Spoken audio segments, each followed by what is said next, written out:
আসসালামু আলাইকুম dear learners, আসুন আমরা একটি বিল অফ এন্ট্রি দেখে আসি। এটি হচ্ছে একটি bill of entry. Bill of এন্ট্রিটা আমরা শুরু থেকে শেষ পর্যন্ত যদি দেখি এরকমের থাকে। তো এখানে যে নোটগুলো আছে প্রতিটি নোট আমরা যদি একটু বোঝার চেষ্টা করি, দেখুন 1 নম্বরে IM4।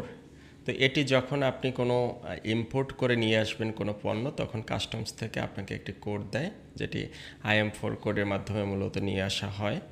2 নম্বরে হচ্ছে কনসাইনি বা এক্সপোর্টার নেম, অর্থাৎ আপনি যে এক্সপোর্টারের কাছ থেকে পারচেস করবেন বা ইম্পোর্ট করবেন তার ওই এক্সপোর্টারের নাম এখানে দেয়া থাকবে। এখানে কাস্টমস হাউসের নাম থাকবে, যে কাস্টমস হাউসের মাধ্যমে আপনি ইম্পোর্ট করে থাকবেন।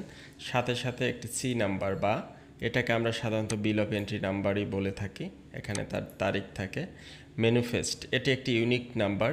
আপনার প্রোডাক্টটি যখন আসবে তখন একটি ইউনিক নাম্বারের মাধ্যমে চলে আসে, তো সেই নাম্বারটি হচ্ছে এটি। 5 নম্বর পয়েন্টে দেখুন আইটেমস, অর্থাৎ এই বিল অফ এন্ট্রির মাধ্যমে আপনি কয়টি আইটেমস নিয়ে আসছেন সেটি এখানে দেওয়া থাকবে। টোটাল কতটি প্যাক আসবে, এবং একটা এজেন্ট রেফারেন্স থাকে, অর্থাৎ যে এজেন্টের মাধ্যমে আপনি নিয়ে আসছেন তার একটা এজেন্ট রেফারেন্স এখানে থাকবে। 8 নম্বরে থাকবে কনসাইনি বা ইম্পোর্টারের নেম। আমরা 2 নম্বরে দেখেছি এক্সপোর্টারের নেম, 8 নম্বরে হচ্ছে ইম্পোর্টার নেম, অর্থাৎ আমি যদি ইম্পোর্ট করে থাকি আমার নাম, আমার বিন নাম্বার, আমার ইনফরমেশনগুলো এখানে থাকবে। এরপরে আমরা যদি দেখি 14 নম্বরে থাকবে হচ্ছে এজেন্টের ইনফরমেশনগুলো, যে এজেন্টের মাধ্যমে মূলত আমরা কাজটা করিয়েছি, সিএনএফ এজেন্ট, তো তার ইনফরমেশনগুলো এখানে থাকবে। 15 নম্বরে দেখুন কান্ট্রি অফ এক্সপোর্ট, কোন কান্ট্রি থেকে এটা এক্সপোর্ট করা হয়েছে সেই কান্ট্রির নাম থাকবে। আর এরপরে 16 নম্বরে আছে কান্ট্রি অফ অরিজিন, এই প্রোডাক্টের কান্ট্রি অফ অরিজিন হচ্ছে চায়না। 18 নম্বরে হচ্ছে নেম অফ ক্যারিয়ার, অর্থাৎ আপনার এই যে প্রোডাক্টগুলো এটি কোন কিসে আসবে, কিভাবে আসবে, তার ন্যাশনালিটি কি, সেই ইনফরমেশন এইখানে থাকবে। যেমন এনভি ক্যাফে ফরচুন, এই ক্যারিয়ারে করে এটি আপনার এই কাস্টমস হাউসে এসেছে। এরপরে দেখুন ডেলিভারি টার্মস, যেটাকে আমরা ইনকোটার্মস বলে থাকি, CFR, কস্ট অ্যান্ড ফ্রেট। এটা আমরা পরবর্তীতে যখন ইনকোটার্মসগুলো দেখব তখন খুব ভালোভাবে বুঝতে পারবো। এরপর 22 নম্বরে দেখুন, 22 নম্বরে আছে কারেন্সি, আমরা যে কারেন্সিটি এটা পারচেস করা হয়েছে, তারপরে এক্সচেঞ্জ রেট কত ছিল, অর্থাৎ আমার আমরা তো বিডিটিতে পরিশোধ করেছি, তো এক্সচেঞ্জ রেট কত ছিল সেটা এখানে দেওয়া থাকে। 28 নম্বরে ব্যাংকের ইনফরমেশনগুলো থাকে, এলসি নাম্বার, তারপর ব্যাংকের নাম, এগুলো থাকে 28 নম্বরে।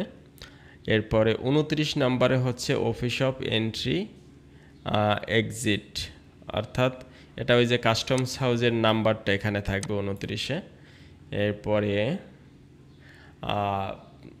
Finally 31 package and destination of description of goods, এটি খুবই গুরুত্বপূর্ণ, এটি আমাদের খুবই দরকার।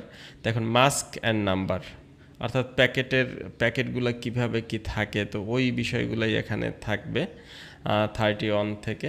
দেখুন 32তে এই আইটেমটার আমরা আগেই দেখেছি যে 4টা আইটেম ছিল এই বিল অফ এন্ট্রিতে, তো 1 নম্বর আইটেমে কি ছিল তার ডিসক্রিপশনটা এখানে থাকবে।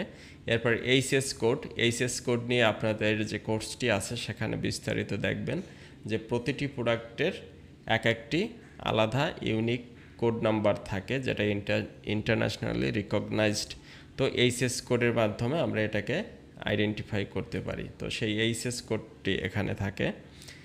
এরপরে দেখুন আরেকটি গুরুত্বপূর্ণ হচ্ছে গ্রোস ওয়েট কত থাকবে, নেট ওয়েট কত থাকবে, তারপর সিপিসি নাম্বার একটি গুরুত্বপূর্ণ, এই সিপিসি নাম্বারটি আমাদের ভ্যাটের কাজে লাগবে। তো মোটামুটি আমরা যে সকল প্রোডাক্ট ইম্পোর্ট করে থাকি সেখানে সিপিসি নাম্বার 4000 থাকে। আর এইখানে দেখুন ডিসক্রিপশন অফ গুডস, অর্থাৎ এই যে এইচএস কোড অনুসারে এটা এই যে প্রোডাক্টে একটা ডিসক্রিপশন আছে, আর নিচে যে লেখাটা থাকে এটা হচ্ছে কমার্শিয়াল ডিসক্রিপশন, অর্থাৎ একটা প্রোডাক্টের এইচএস কোড অনুসারে একটা ডিসক্রিপশন থাকবে, ডিসক্রিপশন অফ গুডস যেটাকে বলা হয়, আর সাথে সাথে কমার্শিয়াল ডিসক্রিপশন অর্থাৎ কী নামে আমি এটাকে চিনি। তো এই দুইটি খুবই গুরুত্বপূর্ণ। এরপরে দেখুন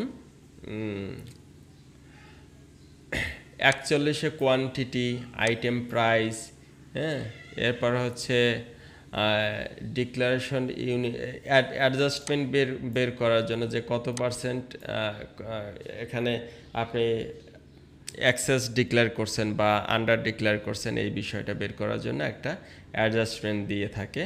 তো মূলত অ্যাডজাস্টমেন্টটা দেওয়ার পরেই হচ্ছে গিয়ে আপনার অ্যাসেসমেন্ট ভ্যালুটা বের হয়। আমরা যখন ক্যালকুলেশনগুলো দেখব তখন এই বিষয়গুলোতে ক্লিয়ার হয়ে যাব।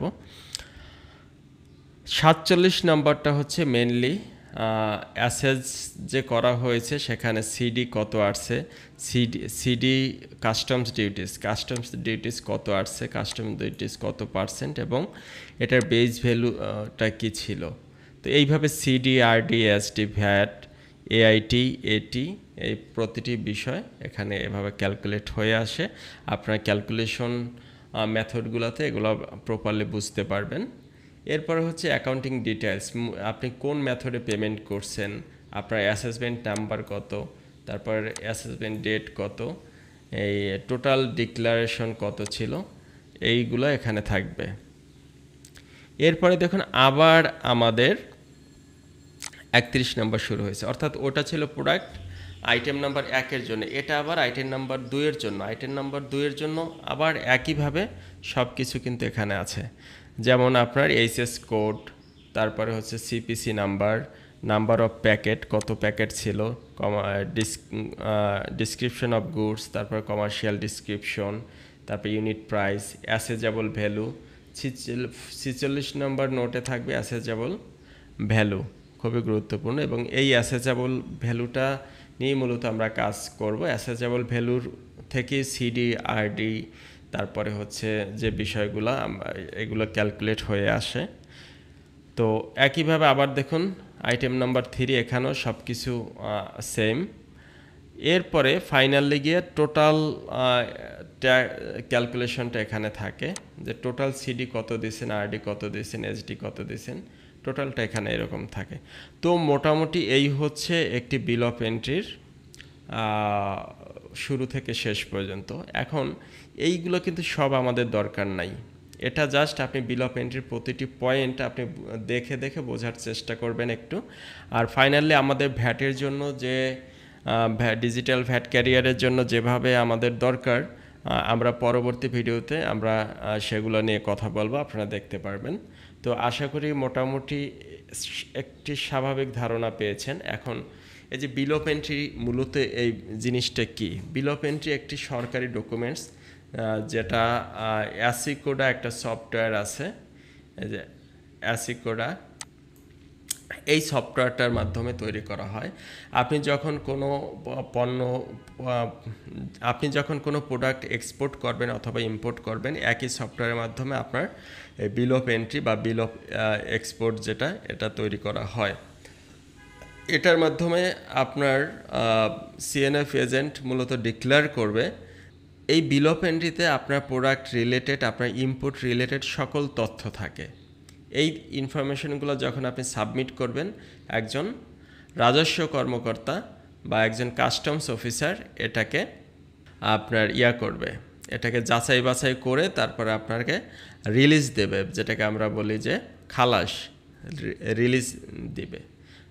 তো পরবর্তীতে এই কপিটাই আমাদের কাছে আসবে। আমরা কিন্তু এই বিল অফ এন্ট্রিটা তৈরি করব না, আমাদের কাছে তৈরি করা একটা বিল অফ এন্ট্রি আসবে।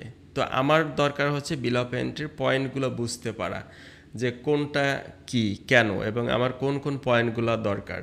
সাথে সাথে আমার সচেতনতার জন্য আমরা যদি ক্যালকুলেশনগুলো জানি তো সেটা খুবই ভালো।